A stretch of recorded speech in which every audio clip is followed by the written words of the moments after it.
Alhamdulillah, tentunya senantiasa kita bersyukur kepada Allah atas setiap nikmat yang Allah berikan kepada kita. Sesungguhnya nikmat yang Allah berikan kepada kita begitu sangat berlimpah. Syukur kita yang terlalu minim dan syukur kita yang terlalu sedikit. Kita terlalu begitu mudah menghitung setiap ujian, tetapi kita terlalu cepat amnesia untuk menghitung setiap nikmat yang Allah berikan kepada kita. Padahal kesyukuran itu merupakan cara kita mencintai pada kualitas kehidupan kita. Self-love-nya kita pada kehidupan itu ya dengan kita bersyukur atas setiap anugerah dan setiap nikmat dan kelapangan yang Allah telah berikan pada kehidupan kita. Allah menyampaikan pada surat Luqman ayat yang ke-12, "Wa may yashkuru fa innama yashkuru li nafsihi." Siapapun yang dia bersyukur, pada dasarnya siapapun yang bersyukur itu tidak ada feedbacknya kecuali dia telah berterima kasih pada hidupnya. Karena siapapun yang dia bersyukur, Allah memberikan kepadanya kelapangan dan ketenangan. Syukur itu jangan dikira gampang, syukur itu jangan dikira mudah. Karena biasanya kalau kita bertambah nikmat hidupnya dan bertambah lapang hidupnya, biasanya konsep syukur kita menjadi tambah rumit dan banyak syarat. Dulu kalau kita mendapatkan gaji kita UMR misalkan 3 juta, 4 juta, kita mendapatkan uang 100 ribu itu terasa nikmat betul dan kita betul-betul bersyukur 100 ribu kita dapatkan. Tapi terkadang orang itu ketika sudah ditambahkan rezekinya tambah banyak, uangnya tambah banyak, dari 3 juta menjadi 50 juta ataupun 100 juta, biasanya uang 100 ribu yang dulunya disyukuri, maka uang 100 ribu pada saat ketika dilapangkan rezekinya itu menjadikan dia tidak lagi bersyukur atas 100 ribu. Karena menurutnya 100 ribu itu terlalu sedikit dengan kenikmatan yang dia dapatkan ketika mendapatkan gaji 100 juta. Itulah yang menjadikan kita harus ingat, kelapangan setiap perkara pada kehidupan kita itu terkadang justru menjadikan syukur kita menjadi tambah rumit dan banyak syarat. Dulu ketika kita belum punya banyak uang, dulu ketika kita belum memiliki banyak uang, kita itu mendapatkan IPV saja sudah kayak mobil impian bagi kita. Tapi ketika kita banyak uang, kadang-kadang akhirnya standar kita untuk bersyukur pada mobil itu menjadi tambah rumit. Inilah yang menjadikan kita semakin paham. Kalau kita menjadi manusia yang bersyukur pada harta yang banyak, ya wajar, memang hartamu banyak, kamu bersyukur. Tapi kalau ada manusia yang bersyukur pada sesuatu yang minim dan sesuatu yang terbatas dan bersyukur pada sesuatu yang sedikit, itulah baru istimewa. Dan salah satu definisi ketakwaan itu bukan hanya sholat, tapi salah satu definisi ketakwaan itu adalah mampu bersyukur pada sejumput rezeki yang sedikit yang Allah berikan kepada kita, tetapi tidak mengurangi dan menafikan rasa sukacita kita dan kegembiraan kita ketika mendapatkan nikmat itu. Inilah yang menjadikan kita selalu bersyukur atas nikmat yang Allah berikan kepada kita, walaupun rezeki itu tampaknya sedikit. Karena Allah tidak melihat syukurnya semata, tapi Allah melihat seberapa sensitif kita terhadap rezeki yang sedikit yang mampu kita syukuri pada kehidupan kita. Semoga kita menjadi hamba yang selalu bersyukur setiap waktu dan setiap saat pada kehidupan kita. Amin insyaallah. Kita akan melanjutkan perjalanan panjang kita, yaitu membahas tentang tafsir. Sedikit mengingatkan, kita tentunya paham bahwasanya tafsir itu merupakan salah satu materi cukup penting. Dan ini termasuk salah satu materi yang sangat direkomendasikan oleh para ulama pada kehidupan. Kenapa sesungguhnya materi tafsir itu termasuk salah satu materi yang sangat direkomendasikan? Karena materi tafsir itu ibaratnya kayak penjaga. Dia ibaratnya sebagaimana pagar yang menjaga pemahaman manusia dan orang yang beriman supaya mereka tidak melampaui batas di dalam memahami setiap wahyu dan setiap firman-Nya Allah ketika diikat dengan sebuah metode tafsir di dalam memahami setiap ayat. Tersebarnya pemikiran-pemikiran yang menyesatkan dan tersebarnya pemikiran-pemikiran yang melampaui batas tidak sesuai dengan apa yang diajarkan oleh Nabi, karena salah satunya banyak orang ketika menafsirkan ayat sesuai dengan pemahaman mereka sendiri, tidak dikembalikan sebagaimana yang dipahami oleh Nabi Muhammad, diajarkan oleh beliau kepada para sahabat. Perilaku manusia yang tidak mau menafsirkan ayat-ayat Allah dengan apa yang dijelaskan oleh Nabi, itulah yang menjadikan akhirnya banyak penyimpangan di dalam kehidupan agama. Dan inilah yang paling kita khawatirkan.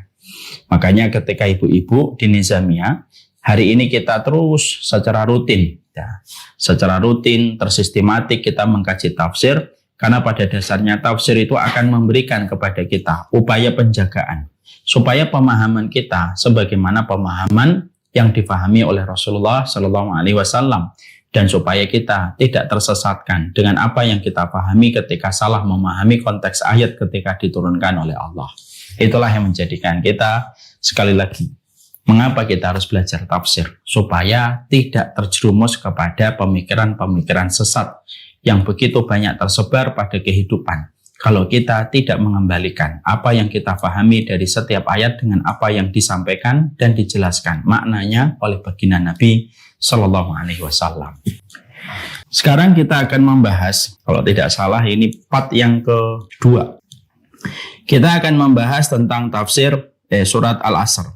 Pada pertemuan kita yang terakhir tanggal 18 Januari, kita membahas tentang perkara-perkara yang sifatnya harus kita waspadai supaya perkara itu dan dosa itu tidak menghapuskan amal ibadah kita. Tentunya kita membahas pada salah satu ayat yang tertera pada surat Al-Asr itu adalah wa tawasau bil haqqi innal insana lafi khusr. Sesungguhnya manusia itu mereka berada di dalam kerugian, illal ladzina amanu wa amilus shalihat, kecuali mereka yang beriman dan kecuali mereka yang beramal salih. Karena siapapun pada kehidupan di dunia ketika mereka tidak beramal salih, sudah fix dan confirm mereka terkonfirmasi sebagaimana orang yang merugi. Termasuk orang yang merugi itu siapa? Termasuk orang yang merugi adalah orang yang mereka telah bersusah payah pada kehidupan mereka, menghambakan diri kepada Allah. Mereka melakukan ketaatan dan melakukan ibadah. Tapi ternyata dia melakukan dosa-dosa yang tidak disadari dosa itu bisa menghapuskan amal ibadah yang telah susah payah dikerjakan dan dilakukan.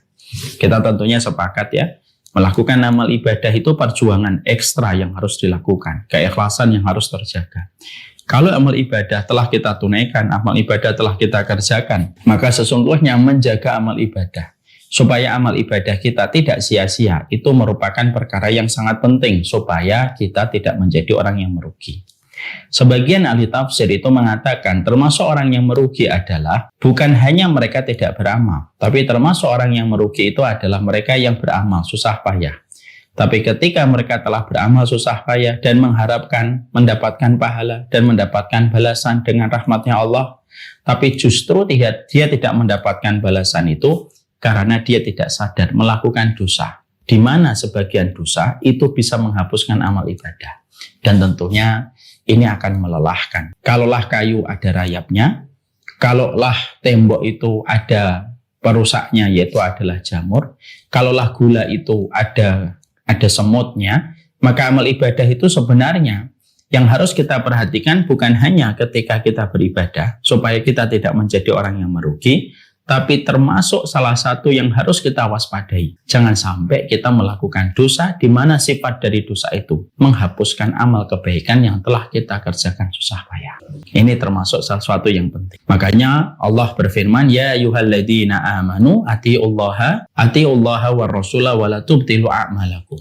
Wahai orang yang beriman, taatlah kamu kepada Allah, taatlah kamu kepada Rasul, janganlah kamu membatalkan amal yang telah kamu lakukan. Dan itu merupakan sebuah peringatan dari Allah. Jangan sebagaimana orang yang telah bekerja susah payah di dalam beramal tetapi membatalkan amal ibadah. Di sisi yang lain kita juga harus paham bahwasanya di sisi yang lainnya kita mengerti dosa itu terbagi menjadi dua secara sederhana. Ada dosa yang membawa ada sebuah dosa yang membawa kehinaan dan memberatkan mizan keburukan kita nanti pada waktu hari kiamat. Itu ada dosa yang pertama. Kalau kamu melakukan dosa itu, maka berat bobot keburukanmu akan bertambah. Dan dosa itu akan mewariskan sebuah kehinaan. Ini yang pertama.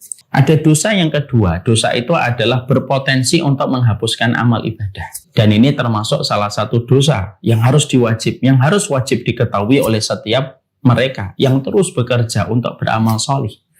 Karena kebodohan kita terhadap sebuah dosa yang bisa menghapuskan amal ibadah, itu bisa jadi kita menjadi pelaku dosa itu tanpa kita sadari. Kita ini kayak gali lubang tutup waduk, Karena apa? Dari apa yang kita lakukan tidak sebanding dengan kerusakan yang dilakukan ketika kerusakan itu menghapuskan amal ibadah. Dan itu sesuatu yang pasti merugi pada kehidupan kelak di akhirat. Kita ilustrasikan keadaannya.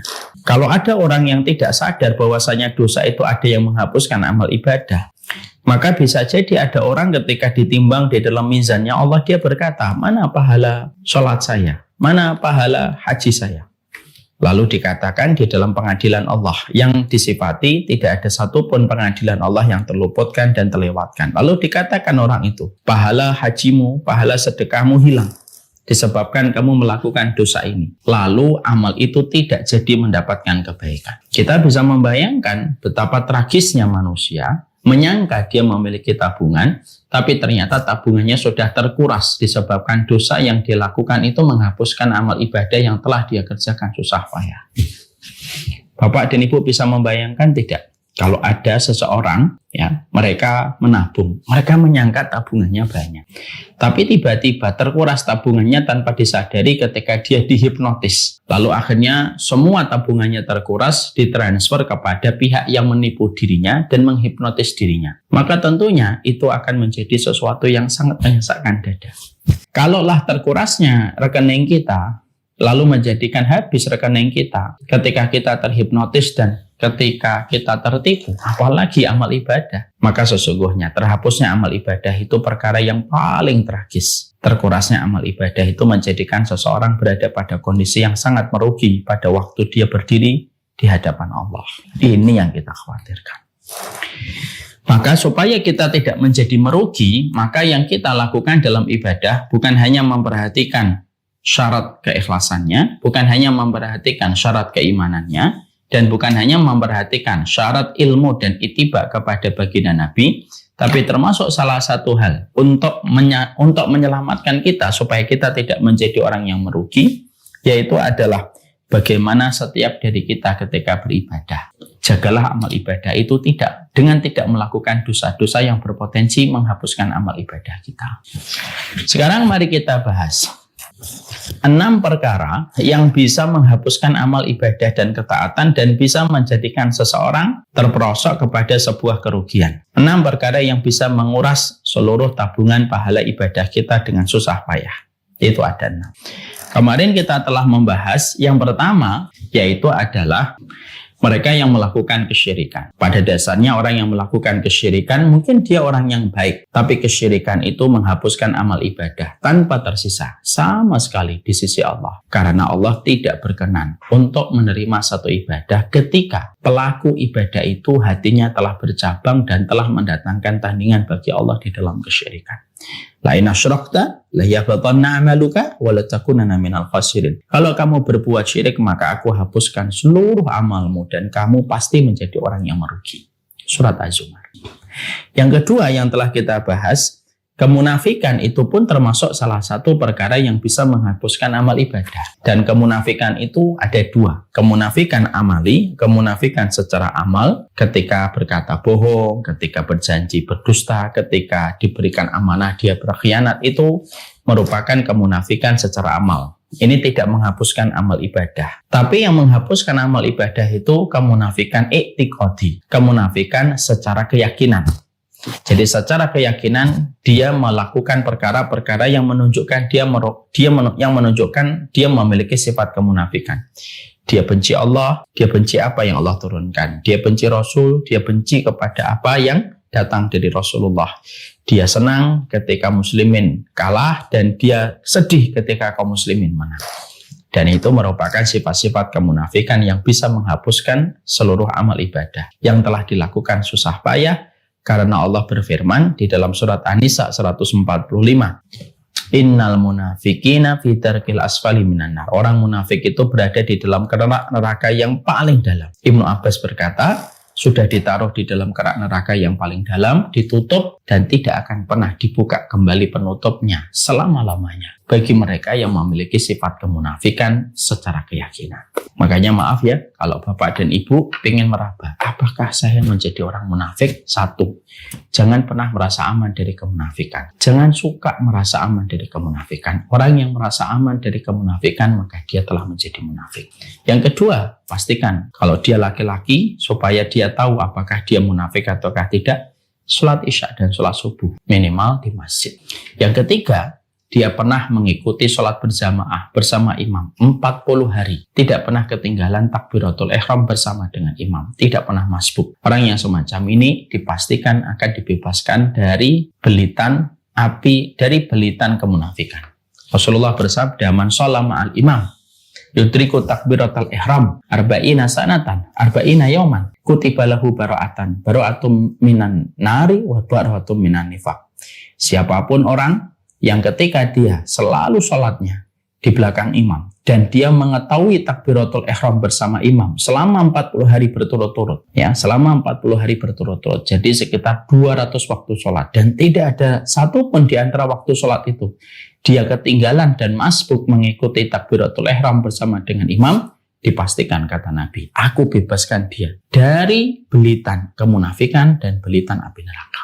Ini yang sudah kita bahas. Sekarang mari kita membahas yang ketiga.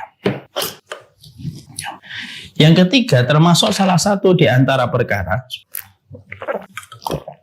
yang bisa menjadikan pemadam kebaikan, yang tentunya harus kita waspadai dan harus selalu kita berusaha untuk tidak melakukan dan melabrak dosa itu dan kemaksiatan itu.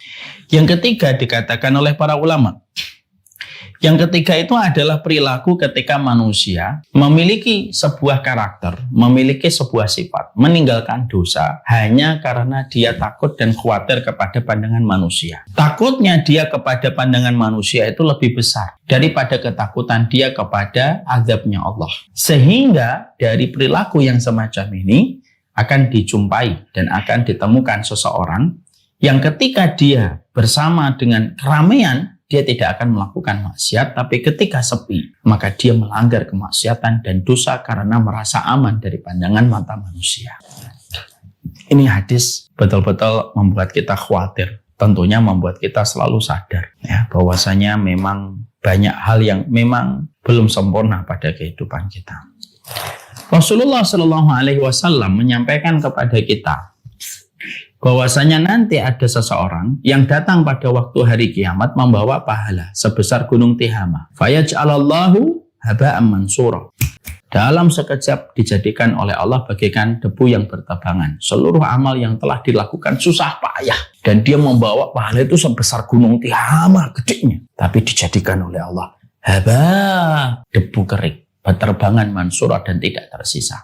Maka pada saat Nabi ketika menerangkan tentang kondisi dan keadaan semenakutkan itu, maka ada seorang sahabat yang bernama Thauban radhiyallahu anhu.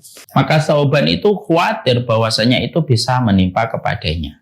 Maka Thauban bertanya, "Sifhum lana ya Rasulullah hatta la nakuna minhum."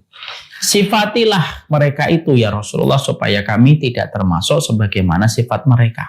Jangan sampai kami itu memiliki sifat kayak mereka ya Rasulullah. Tragisnya kita kalau sampai beramal susah payah, tapi di hadapan Allah semua amal itu dijadikan bagaikan debu yang berterbangan. Sifhum lana ya Rasulullah, sifatilah mereka untuk kami ya Rasulullah supaya kita tidak terperosok dengan sifat itu. Lalu Rasulullah mengatakan, sesungguhnya mereka itu sama dengan kalian. Innahum yusalluna kama tusallun. Innahum yasumuna kama yasumun. Wa innahum yatasaddaquna kama annakum tatasaddaqun. Illa annahum idha khalu bimaharimillah intahakuha. Kemudian Rasulullah bersabda, kalau kamu tanyakan, sesungguhnya mereka itu sama kayak kalian. Kalau kalian sholat, mereka sholat. Kalau kalian puasa, mereka puasa. Kalau kalian sedekah, mereka pun sedekah. Kecuali satu, kata Rasulullah. Illa annahum idha khallu bimaharimillah. Kalau mereka sedang sendirian, lalu mereka merasa aman dari pandangan manusia ketika tidak ada satupun orang yang menjumpai dan melihat mereka, pada saat itulah mereka melanggar aturan Allah, mereka melanggar dosa, mereka melanggar maksiat, mereka melanggar apapun yang dibenci oleh Allah. Yang semua itu tidak pernah dilakukan kalau dia masih berada di depan manusia yang lainnya. Ya. Maka itu yang menjadikan akhirnya mereka dijadikan amal mereka itu sebesar apapun amal yang telah mereka lakukan, dijadikan amal mereka itu tidak tersisa. Fayaj'alallahu haba'an mansura, dijadikan bagaikan debu yang berterbangan dan tidak tersisa. Dari sinilah kita akhirnya memahami betul hadis ini dalam riwayat Tirmidzi. Apabila kita baca, pertanyaan kita, siapa di antara kita yang tidak melanggar dosa kecuali sendirian? Nah, tentunya di sini dibedakan. Kalau ada manusia yang memang betul-betul dia tidak takut sama Allah dan takutnya sama manusia, sehingga tidak ada alasan yang dia miliki kalau meninggalkan dosa kecuali karena dia dipandang dan tidak enak sama manusia, dan ketika sendirian dia berubah total, maka sesungguhnya ketika orang itu sengaja melakukan semacam itu dan dia memang tidak ada rasa takut kepada Allah, inilah orang yang akan dihapuskan amal ibadahnya walaupun dia membawa amal ibadah yang banyak. Ketika takutnya dia kepada dosa tidak karena Allah tetapi karena pandangan manusia. Maaf ya. Semoga Allah melindungi kita semua. Ya, coba kita berdoa, ya Allah, lindungilah kami dari dosa dan kemaksiatan ketika ramai dan ketika sepi. Ya. Ada manusia yang terkadang mereka itu takut dengan pandangan manusia lebih daripada apapun. Karena mereka telah mendewa-dewakan pandangan manusia. Sehingga ketika dia bersama dengan keramaian manusia, dia menjadi walinya Allah. Tapi ketika dia sedang di balik kamarnya yang gelap, maka dia menjadi walinya setan. Dan ini termasuk salah satu yang mengkhawatirkan. Kenapa dijadikan hati orang yang semacam itu dihapuskan amal ibadah mereka? Karena mereka meremehkan adabnya Allah. Sehingga mereka memiliki dua wajah. Mereka memiliki dua kepribadian. Kepribadian pertama akan tampak bagaimana kesolihan dirinya, ketaatan yang ada pada perilakunya ketika dia bersama dengan kerumunan manusia, dan berbeda 180 derajat ketika dia sedang sendirian. Ya. Memang kita mengakui, siapa sih di antara kita yang tidak melakukan dosa secara sembunyi-sembunyi? Iya, kita melakukan dosa secara sembunyi-sembunyi. Tapi ingat, kalau ada orang yang meremehkan Allah hanya karena dia sendirian, lalu merasa tidak ada takut-takutnya sedikit pun dia kepada Allah hanya karena sendirian, yang mana ketakutan dia ketika di hadapan manusia jauh lebih besar daripada ketakutan kepada Allah ketika sedang sendirian, berarti itulah yang menjadikan Allah murka. Dan Allah tidak sudi menerima amal ibadah sebesar apapun gunung Tihamah yang dia lakukan ketika beramal solih. Allah tidak ada hajat, Allah tidak mau menerima, dan Allah jadikan bagaikan debu yang berterbangan. Ya, makanya maaf ya Bapak dan Ibu, jangan sampai kita menjadi orang yang tidak kita sadari kita itu menjadi wali di tengah keramaian, tapi menjadi walinya setan di tengah kesepian. Nah, upaya kita lakukan. Bagaimana caranya Ustadz supaya saya tidak memiliki perilaku yang semacam itu? Setidaknya meminta perlindungan kepada Allah dari seluruh macam fitnah. Mintalah kepada Allah supaya hawa nafsu tidak mendominasi kita dan tidak merajai pada kehidupan kita. Dan yang ketiga, minimalisir kesendirian kita. Kalaulah setiap kesendirian kita itu bisa menjerumuskan kita kepada setiap perilaku kemaksiatan. Ya, nah ini hal yang terus terang berat. Saya masih ingat sekali, saya ketika ketemu sama guru-guru dan ustadz-ustadz yang lain, inilah salah satu hadis yang paling berat untuk difikirkan. Ya, padahal kita paham ya, adab Allah itu sesuatu yang paling berat untuk dijadikan salah satu alasan terbesar kita untuk takut kepada perbuatan dosa. Hati-hatilah di tengah kesendirian. Banyak suami ketika dilihat orang banyak begitu bersahaja dan menawan. Ketika dia sedang sendirian, nampak betul berapa banyak perempuan haram yang dia datangi, yang dia campuri dalam perzinahan hanya karena dia merasa aman dari pandangan manusia. Makanya hati-hati, kesendirian itu terkadang bisa menjadi perangkap setan bagi manusia. Kenapa? Karena merasa aman ketika dia di tengah kesendirian. Nah, makanya kita juga harus betul-betul waspada nih sama anak-anak kita, sama diri kita juga. Anak-anak kita kalau sudah mulai mengambil kos-kosan sendirian di kamar, hati-hati. Kesendirian itu menjadi salah satu penyebab jatuhnya seseorang di dalam kerusakan. yaitu adalah kesendirian. Ya. Makanya betul-betul memanage hati kita supaya kita mampu untuk mengendalikan nafsu kita ketika kita dalam kondisi berkesendirian dan minimalisir kesendirian. Kalau kesendirian itu hanyalah menyebabkan kita menabrak setiap batasan yang ada pada apa yang dibenci oleh Allah dan dimurkai oleh Allah. Ya, ini perkara yang kita harus mengerti. Ya, makanya sebagaimana amal solih yang dilakukan sembunyi-sembunyi maka berpahala besar. Sama amal kesolihan yang disembunyikan, amal solih yang makanya sama. Orang yang takut kepada dosa walaupun dia sendirian, maka itu adalah orang yang betul-betul mendapatkan keberkahan besar di sisi Allah Subhanahu wa Ta'ala. Kalau ada di antara kita, ya Allah, saya pernah menjadi orang. Kalau ramai saya menjadi walimu, tapi kalau sepi saya menjadi walinya setan. Kalau pernah kita melakukan itu, marilah kita bertobat. Memohon kepada Allah supaya Allah menjaga kita dari semua itu di masa mendatang. Itulah pentingnya istighfar. Apa bedanya tobat dengan istighfar? Jadi begini, tobat itu menyesali dan menghapuskan dosa yang telah kita lakukan. Istighfar itu upaya kita menghapuskan dosa dan upaya kita untuk terjaganya diri kita dari dosa dan kemaksiatan di masa mendatang. Dengan memperbanyak istighfar kita kepada Allah Subhanahu wa Ta'ala. Oleh karenanya sekali lagi ya, jangan pernah mendekat kepada dosa ketika kita sedang merasa sendirian.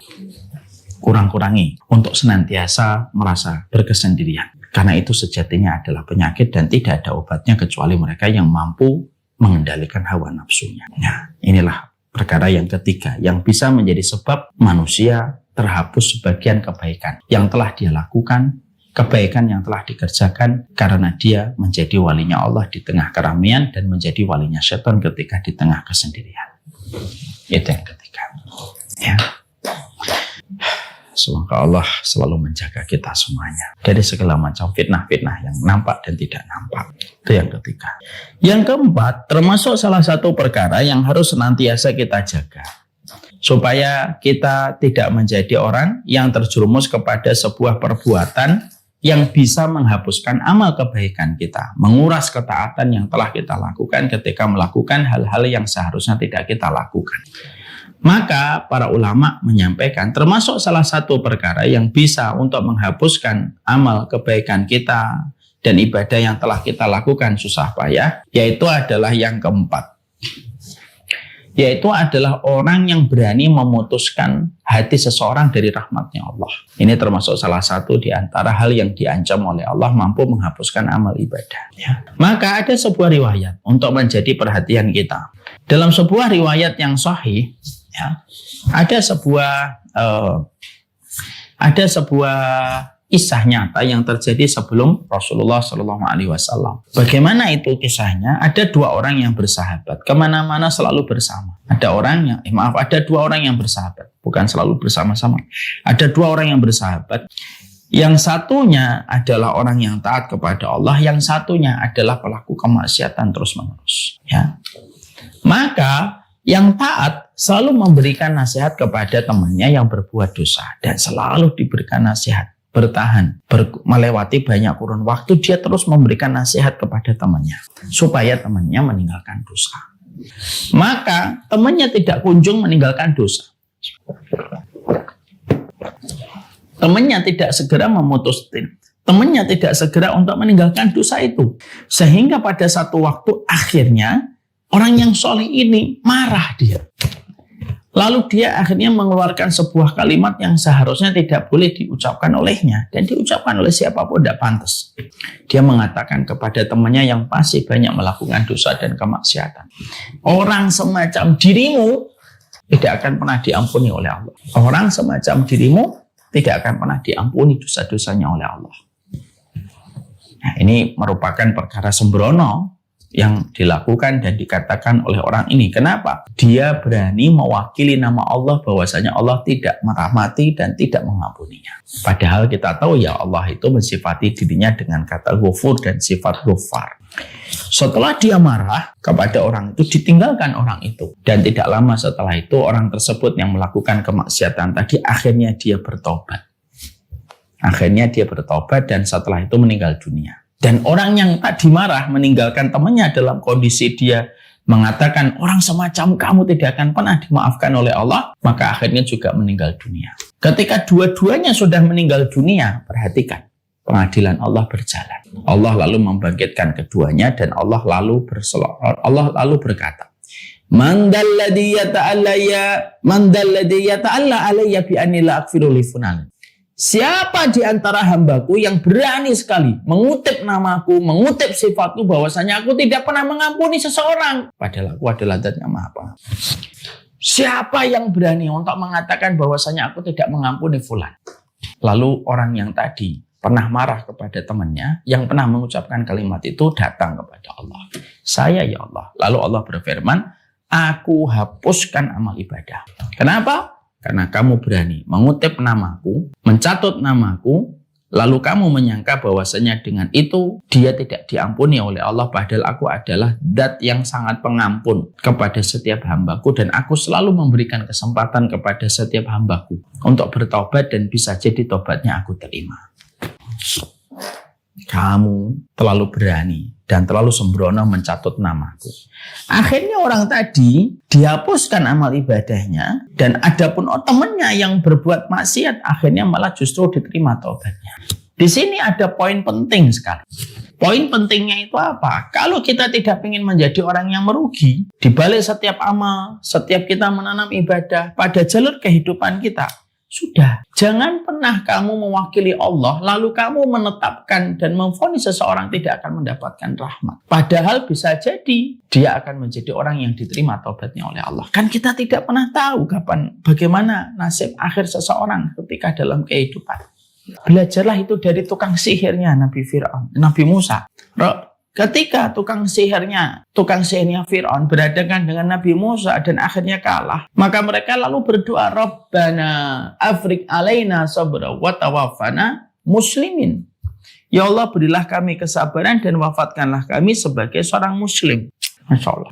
Dan akhirnya jumlah mereka sebagian ulama ada yang mengatakan 17.000, ada yang mengatakan jumlah mereka 21.000. Maka ketika para tukang sihir beriman kepada Rabbnya Musa, akhirnya mereka itu disalib, digantung di pohon-pohon kurma yang tinggi untuk dibunuh dan dibiarkan membusuk di atas pangkal dari pohon-pohon kurma itu. Tapi Masya Allah mereka termasuk penduduk surga. Ibnu Abbas itu berkata, di awal siang mereka berhadapan dengan Musa masih dalam kondisi musyrik. Di waktu akhir siang ketika mereka kalah dengan Nabi Musa, mereka beriman dan Allah terima keimanannya. Kita itu tidak pernah tahu.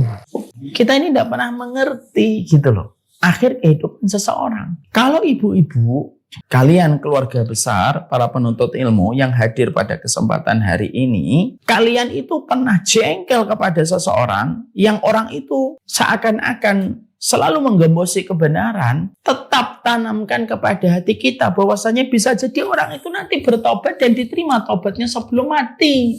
Dan kita tidak usah sembrono. Lalu kita saking membencinya, kita lalu menetapkan kepadanya orang semacam dirimu tidak diampuni oleh Allah. Jangan buru-buru mendahului takdirnya Allah. Karena kita tidak pernah tahu apa yang akan terjadi kepada dia di akhir kehidupannya nanti. Oleh karenanya, semarah apapun diri kita, segede apapun kekecewaan kita kepada orang-orang yang ada di sekitar kita, tetap jangan pernah berani untuk mengutip sifat Allah, bahwasanya Allah tidak mengampuni fulan. Karena apa? Karena bisa jadi Allah itu mengampuni fulan kalau Allah berkehendak, dan kita tidak bisa mengubah kondisi itu ketika Allah itu merupakan Zat penguasa alam semesta. Ya? Jadi begitu, sabarlah, karena kita tidak pernah tahu tentang itu. Ya, saya pernah mendapatkan kisah nyata. Kemarin saya ceritakan, tadi pagi saya ceritakan. Ada salah satu jamaah saya itu nanya, Ustaz, saya punya tetangga tidak pernah sholat, tapi kemudian tiba-tiba umroh. Nah sholat, tapi tiba-tiba ada yang mengajak dia umroh. Ketika dia sepulang umroh, tidak lama setelah itu dia meninggal dunia. Lalu bapak itu bertanya, kami menyolati atau tidak Ustaz? Kami nyolatin atau tidak? Saya tanya, lah bapak setelah dia umroh sholat atau tidak sholat? Saya nggak tahu. Tanya dulu kepada keluarganya. Kira-kira dia sebelum meninggal dunia, sepulang umrah itu sholat atau tidak sholat? Seminggu lagi ya Pak, sampaikan hasil jawabannya kepada saya. Siap Ustaz. Sepekan berikutnya, Bapak itu datang lagi kepada saya setelah kajian. Lalu berkata, Ustaz, ingat kisah pertanyaan saya ketika bertanya pekan lalu? Iya Pak. Gimana Pak orangnya? Sholat atau tidak sholat setelah umrah? Berkata, ya sepulang umrah dia sholat Ustaz. Tidak sampai sepekan setelah dia sholat dia meninggal dunia. Itu anugerah. Makanya jangan sampai kebencian kita kepada orang lain ketika dia melakukan sebuah perkara dosa itu menjadikan kita menyangka orang semacam ini tidak diampuni oleh Allah. Jangan dulu. Sudahlah, kalau memang kamu tidak suka dengan pelaku dosa, doakanlah. Semoga dia mendapatkan rahmat dan mendapatkan hidayah dari sisi Allah Subhanahu wa Ta'ala. Ya, supaya akhirnya kita paham. Menjadi orang yang baik itu tidak berarti dia semena-mena untuk berkata dan berkomentar. Tetap lesan itu ada ukuran. Dan tetap omongan itu ada takarannya. Makanya sekali lagi, kita tidak boleh mencatut namanya Allah yang sempurna, lalu menimpahkan nama itu untuk mengancam kehidupan seseorang. Ya, ini biasanya dilakukan oleh orang-orang yang hulu atau orang takfiri biasanya. Orang yang gampang mengkafirkan, orang yang gampang menyesatkan. Biasanya itu suka sekali mengatakan, begini-begini kalau enggak kamu, demi Allah kamu orang kayak macam kamu akan masuk surga. Demi Allah orang semacam kamu pasti masuk neraka. Dan tidak mungkin mendapatkan ampunan. Nah, itu sudah mendahului takdir yang telah ditetapkan oleh Allah dan Allah membencinya. Makanya siapapun yang pernah melakukan itu pada masa hidupnya, hati-hati. Kalau dia tidak bertobat segera, dia diancam dengan ancaman neraka. Ketika dia sudah berani mengucapkan kalimat seberat itu, ketika mencatut namanya Allah di dalam apa yang dia sampaikan kepada sesama hamba dan makhluknya Allah. Itu yang keempat. Yang kelima, yang termasuk salah satu di antara dosa yang bisa menghapuskan amal ibadah, yang harus kita ketahui, harus kita kaji, supaya kita tidak terkategorikan bahwasanya tabungan kita terkuras untuk sesuatu yang tabungan amal kita terkuras untuk menutupi ketika terhapusnya amal ibadah kita. Yang kelima, perilaku suka sekali menggugat takdir itu bisa menghapuskan amal ibadah. Ingat ya ibu-ibu di Nizamiyah, takdir itu masalah yang cukup penting. Dan Allah tidak menetapkan takdir kecuali Allah menuntut kepada setiap orang yang beriman supaya ketika dia menetapi jalan takdir itu, maka sesungguhnya jalan takdir itu harus disikapi dengan kelapangan dan keridhaan. Jadi takdir itu harus dilipati dengan kelapangan dan keridhaan. Takdir itu ada yang pahit, iya. Tapi takdir itu ada pula yang manis. Takdir itu ada yang ringan, iya. Tapi takdir itu ada pula yang berat. Apapun takdir yang berjalan pada kehidupan kita, disitulah kita paham. Bukan kita yang khalik, Allah yang khalik, kita itu makhluk. Dan makhluk itu mengikuti kehendak sang khalik sebagai pencipta. Ya? Maka mari kita perhatikan bagaimana hadisnya. Hadisnya begini.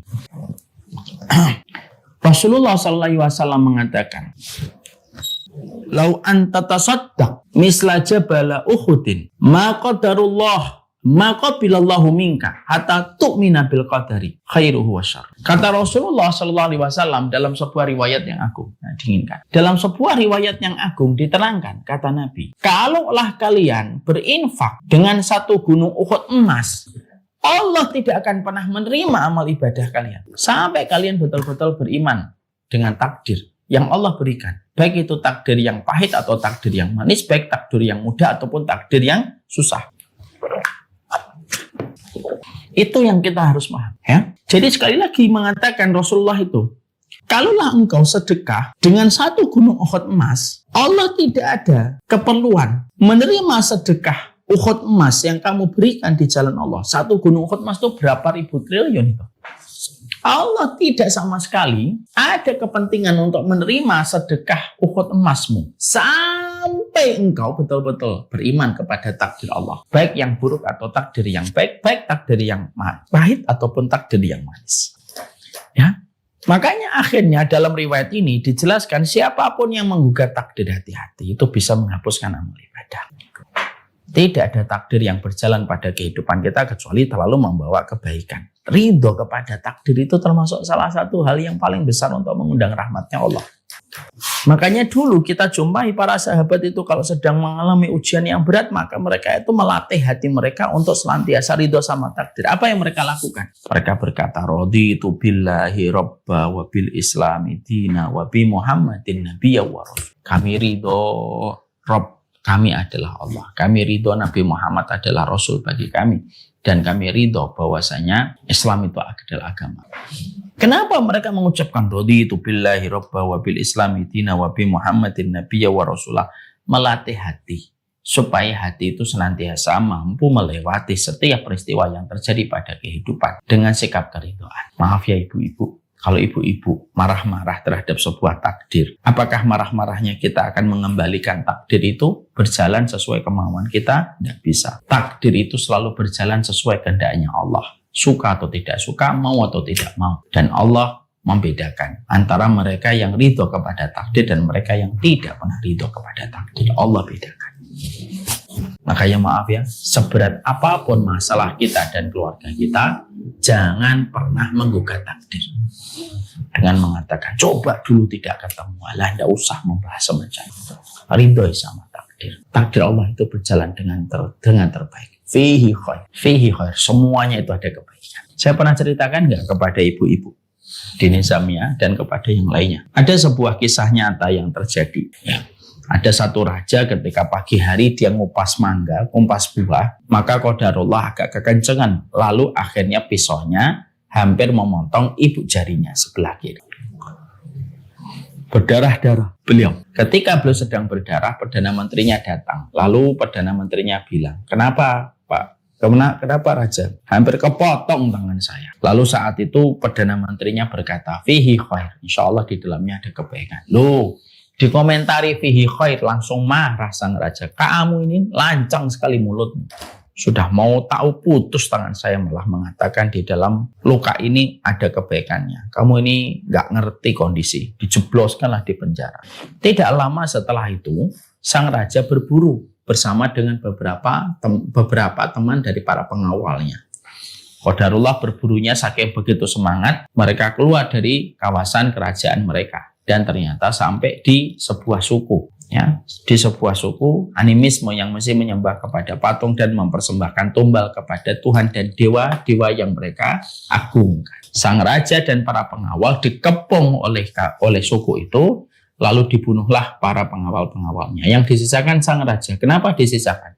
Karena secara zahir kelihatan paling gemuk, paling mulus kulitnya, paling berharga lah. Pakaiannya kelihatannya pakaian bagus. Pakaian tentaranya semuanya sama. Maka akhirnya semua tentara itu akhirnya dibunuh. Maka sang raja akan dijadikan tumbal. Ketika dia diarak ke tempat suku mereka dan akan dipersembahkan untuk dipenggal kepalanya, sang dukun pada suku itu keluar dari tempat tendanya, melihat sang raja ketika akan dijadikan tumbal. Dicek dari rambut sampai ujung kaki.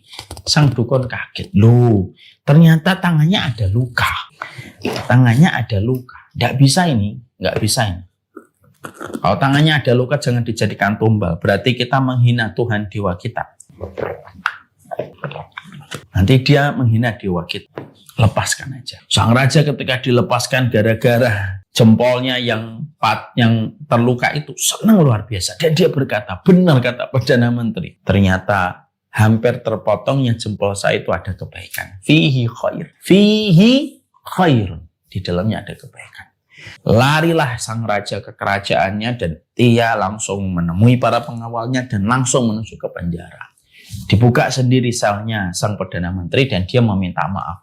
Minta maaf ya, memang betul perkataan kamu. Di dalam setiap peristiwa yang terjadi itu selalu ada kebaikan.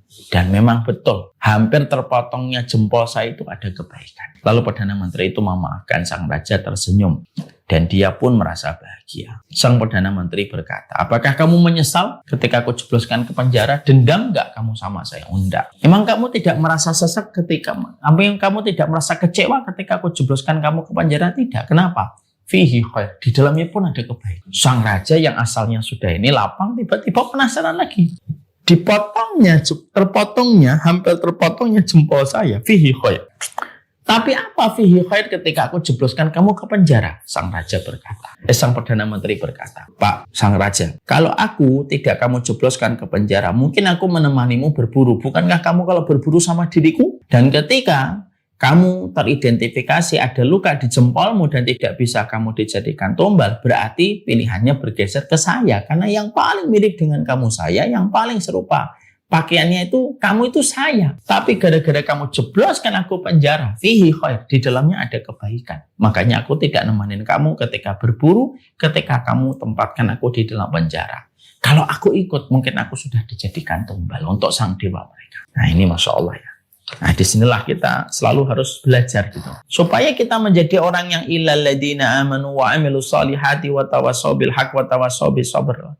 Berlatihlah bahwasanya tidak ada takdir yang datang pada kehidupan kita kecuali sikapi saya ridho ya Allah, saya ridho serido-ridho. Walaupun itu betul-betul menguji kita dan itu terkadang merupakan takdir yang sangat pahit. Ucapkanlah fihi khair.